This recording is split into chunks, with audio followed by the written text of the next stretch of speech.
จะไปกับลูกกูกลัวน้ำพอเพื่อนเหม็นข้าว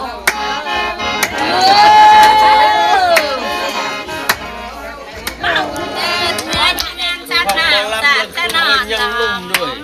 แต่โตเอาเดี๋ยว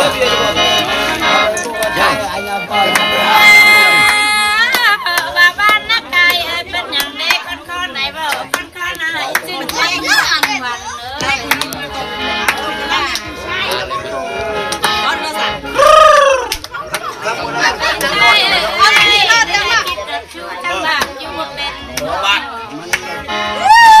ยพี่น้องเฮ็ดกระดังก็กล้ากดป่วยไปเอาไปก็ช่วยเอาเมียบ่มีลูกเฮ็ดบ่ได้ให้มาแพงควันเลย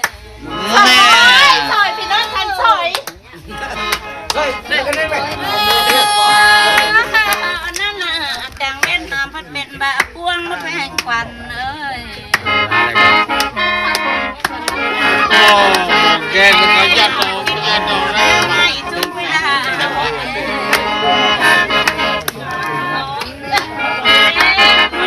ได้ก็ได้ประทานนายนั่งผู้พายน้ำตาให้น้ำตาไหล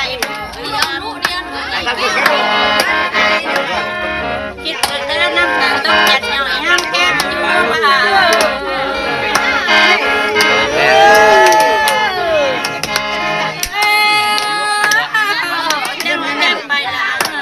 จิบหัวอุกนี่ล่ะรอดนะลูกเต็มเป็นคนไปมาแล้วนี่นะเจ็บไม่ใบลูกสามลำนี่นะ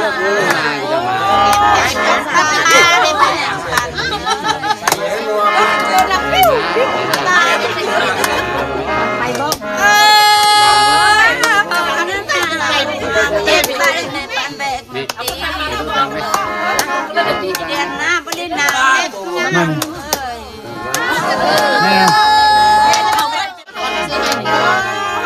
ผมไป53มื้อเราแพ็คนึงแล้วค่อยจะบอกมอบนะจะบอกเอาเงินมาค่ะจะไปซื้อให้โอ้เอาเงินมามันได้มาได้ใจลูกปิ๊บน้ำหน่อยความป่อยก็ลายเด้โอ้ยเฮ็ดเบี้ยเสียวเฮ็ดมายาดอกเลยเอาบ้านละกายละตายไปแล้วยังบุญคุณตอบ ตีพี่เขาไปย้ายแล้วผมไม่ลายเด้จะได้อายไม่มีหาได้ยังเสียห้างเอาสายเด้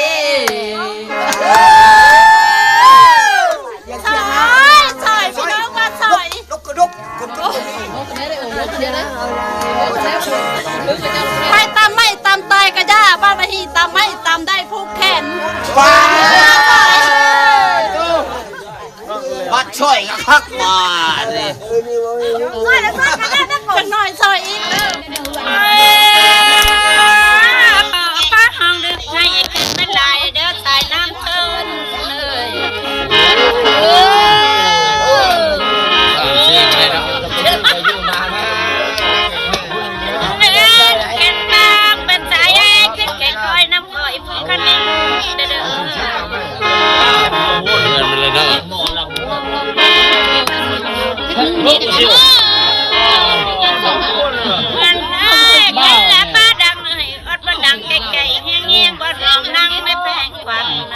แล้วรถแข่จะพักตัวหลับ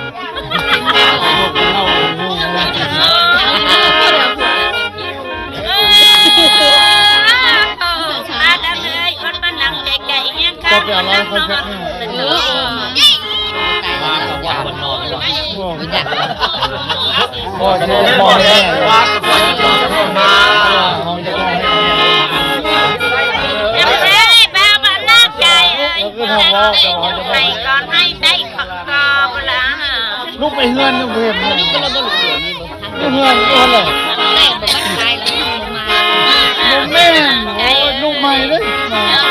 ใหม่เยี่ยมน้องชายน้องหลานเลยใหม่เยี่ยมหลานด้วย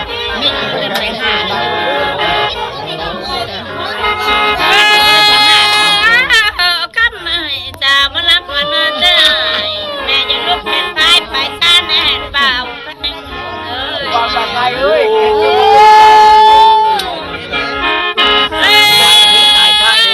นั่นแหละพี่ใส่เอ้ยหอมยักหาพอหน้ามาเลี้ยงไอ้ใหญ่นำเด้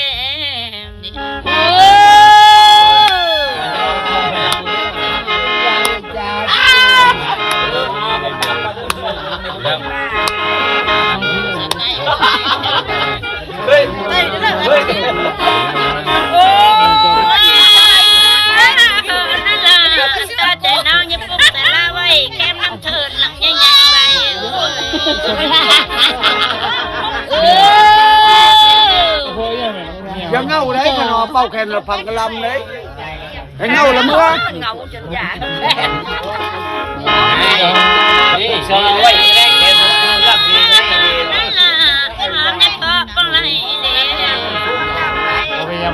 đã mò lâm nhất cây bằng em khói hại lăng sắp lâu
เอาบนเก่าเนาะ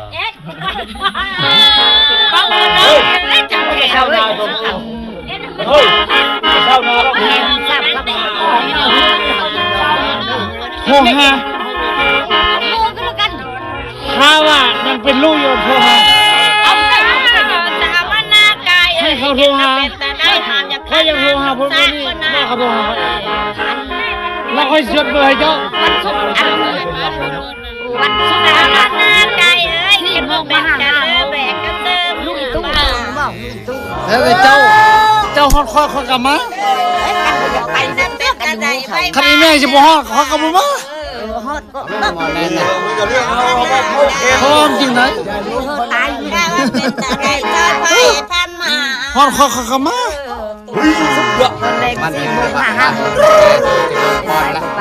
โดยถ้าไปเจ้าฮอดเขาฟ้าเจ้าแน่นอนตามหน้าไก่เอ้ยนั่งผู้นางตาเมาตามเขาใส่แม่ผัวตับเข้าใส่พวดเดี๋ยวน้ำมีสู้ให้ไปเบิ่งในเสียเด้อเมียเขายัง งค่ะเอ้ยแม่ควันชามารับมีผัวให้ไปเบิ้งในช่วงเห็นมันมีที่แท้จะตัดเขาทิ้งไหลลงแกงม่วงเสดอ ก็แพงเจ้าเลยแต่เขายังมาเจ้าสันนี่ ไปงานไปบ้านเดี๋ยวนี้มันกันตายแล้วบ่ได้เอาใส่ บ่เกี่ยว ใส่เท่าไหร่ บ่เกี่ยว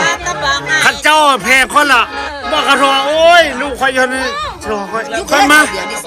อยู่เมืองแหละเจ้าบอกเลยมึงได้มีเวียกก็ยังทอนลูกค่อยบอกคนอื่นพอกระทอว่า แม่อย่ามูละใจน้องให้ไปชิมมาก้นต่อเด้อนะจ๊ะย่อหอมพายคือแม่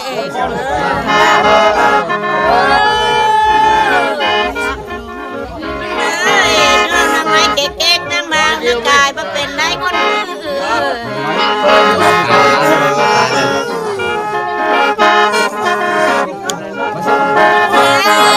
ตายน้ำเจ็บน้ำไข่ยังไข่แค่แน่เบื่อ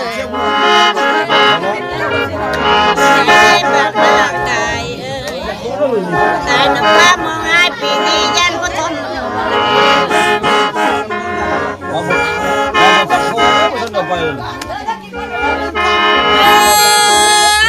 นั่นละยานายเดยันตายยำคนระวังการปีนี้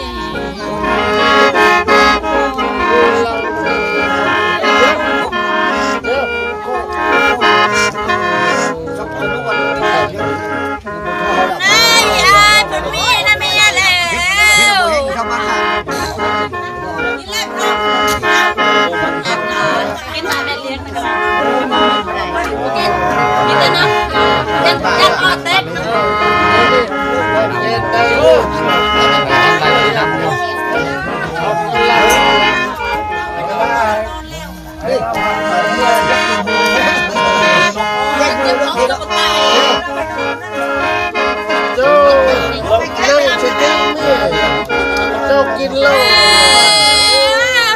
นั่นล่ะจังคิดแต่เขายังสาวแม่ยังเพื่อนก็ต่อ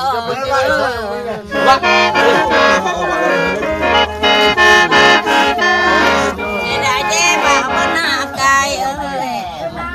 ได้ลูกซี่ลูกน้ำเต็มตัวเจ้ากายมาคุณเข้ามาแจ้งลอยเข้าละการแต่ยุ่งบ้าบ้าเรื่องของแกมาเช้าลูก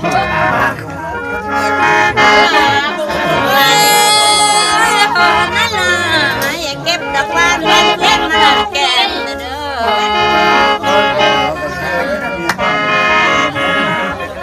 ใส่เอ้ยอายามาเก็บดอกกระเจียวกลางบ้านไปได้เป็นลม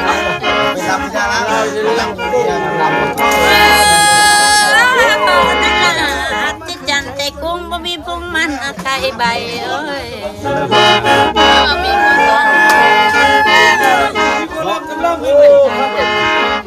ได้ได้คนงามตาเอ้ยจิตจันมากเป็นไม้วิลิตปากสิเป็นอยู่บ่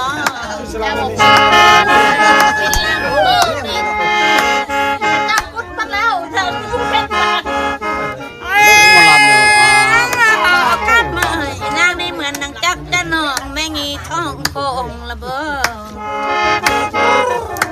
แค่เลยมาวันหน้าไก่เอ้ยสามวันตับบ่มีปอดใส่ตลอดตั้งแต่เชียง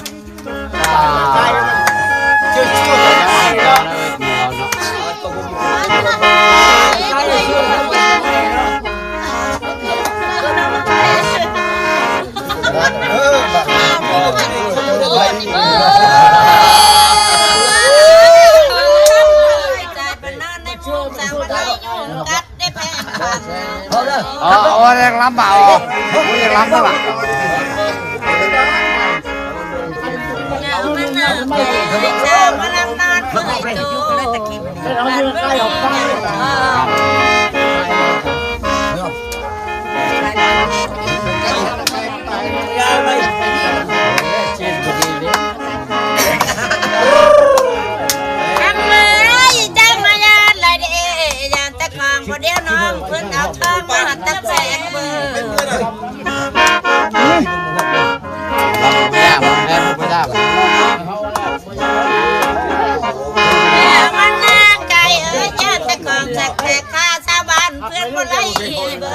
มาแน่ เอาเลยโอ้ตัวนั้นจะน้อยจังเมื่อเป็นตั้งอึกหมดเลย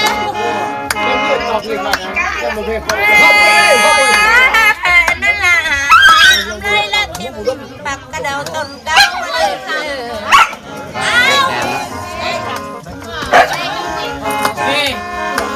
ได้ละคนมากินกะเมาดำน้ำจุแลชอ ขมเอาแล้วก็ขมืออยู่แล้ว บ่ได้บ่ต้องบ่เอาไปตำ สาวนักกายตายเป็นข้าวเด้คือเท้ากำมากลมนะ ฮะมานี่เป็นมาไปเลย อ๋อ เป็นข้าวปนหญ้าตื่นกระซาสิรอดเล็มกระดา โอ้อันนี้ก็จะเอาเนาะทึกใจแท้ดีสิ เฮ้ย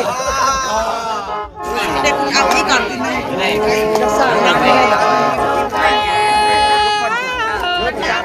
ี่นะเป็นคือผ้าเดี๋ยวทำการหน้านี้นะเพื่อนที่ที่สุด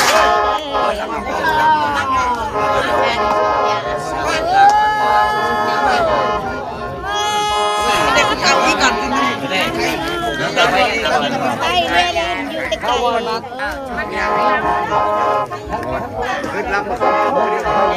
ยา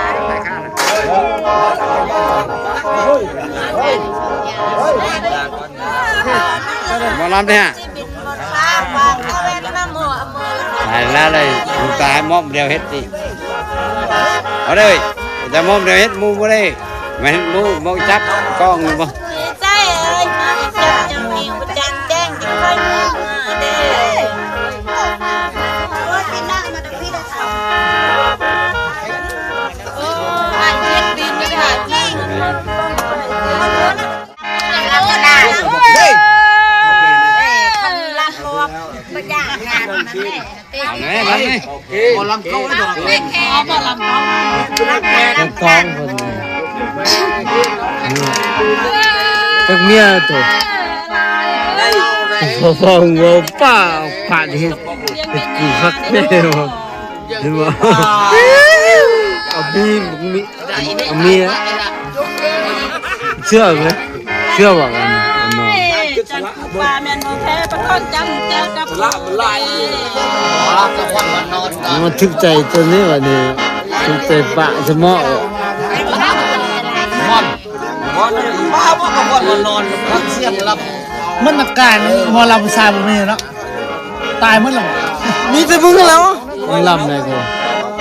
โอ้ลำเชื่อกูสิบ่กล้าลำแล้วเว้ย ให้เอาสาวลำจำสาวมาเป็นเหรอลูกมีก็เป็นมั้ง